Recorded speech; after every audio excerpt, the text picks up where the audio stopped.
సకల దేవతా స్వరూపుడు శ్రీ షిరిడి సాయినాథ్ మహారాజ్ గారి పాదారవిందాలకు శిరస్సు ఉంచి నమస్కరించుకుంటూ, నా సాన్నిధ్యాన్ని కోరి కఠిన దారాజ్యాన్ని అనుభవించి మహాసభపతి ఎలా అదృష్టవంతుడో అలాగే శ్రీమతి రాధాకృష్ణ ఆయి కూడా పైకి ఎన్నో కష్టాలు అనుభవించిన ఆమె అందరికన్నా అదృష్టవంతురాలు. ఎంతోమంది నా అంతరంగ భక్తులు త్రికరణ శుద్ధిగా నన్ను సేవించి నా సామీప్యాన్ని పొందితే, శ్రీమతి రాధాకృష్ణ ఆయి మాత్రం ఆమె నా రూపాన్ని సాయుధ్యాన్ని పొంది నేను ఆమెగా ఆమె నేనుగా నిలిచిపోయింది. అంటే భక్తురాలు యుగానికి ఒక్కరే జన్మిస్తారని చెప్పవచ్చు.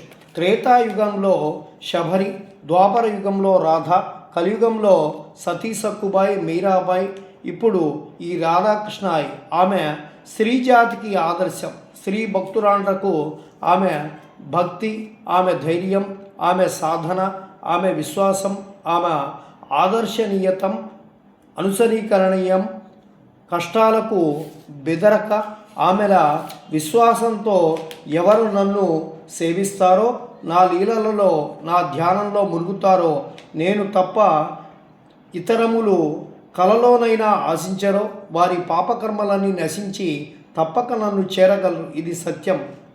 ఇది ఇక ఆమె జీవిత విశేషాల గురించి తెలుసుకునేటువంటి ప్రయత్నం చేద్దాం.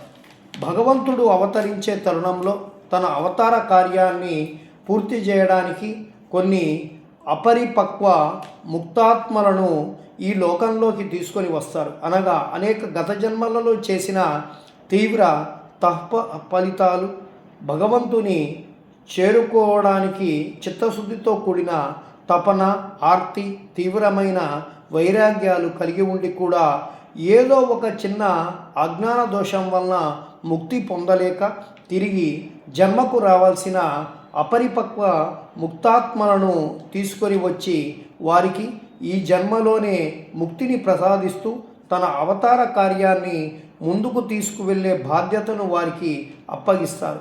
ఆ బాధ్యత నిర్వర్తించడంలోనే వారి ముక్తి సాధన కూడా ఇమిడి ఉంటుంది. శ్రీ షిరిడి సాయినాథుడు ఈ లోకంలో అవతరించడానికి ప్రస్తుత కారణం కుల మతాల గొడవలు కాల్చడం, ఆత్మజ్ఞానానికి అడ్డుగా నిలిచే పేద ధనిక వ్యత్యాసాలకు అతీతమైనటువంటి సమభావాన్ని, సేవా దృక్పథాన్ని పెంపొందించడం, దీనుల, హీనుల, పాపుల, పతితుల ఆదరించేలా ఉన్నతమైన వ్యక్తులుగా ప్రోత్సహించటం, శ్రీ గురువు సాంప్రదాయాన్ని తిరిగి పునరుద్ధరించడం, మానవత్వమే మతమని చాటడం, ఎన్నో జన్మలుగా తనను ఆరాధిస్తూ తన అనుగ్రహం కొరకు తపిస్తున్న తన భక్తులను ఆధ్యాత్మిక మార్గంలో నడిపించే వారిని, కలిపురుషుని కోరల నుండి రక్షించడం, మరుగున పడిన ఆత్మజ్ఞానాన్ని తిరిగి వెలుగులోకి తెచ్చి ముక్తాసక్తులను ఉద్ధరించడం, యజ్ఞయాగాదులు, వ్రతాలు, జపతపాలు,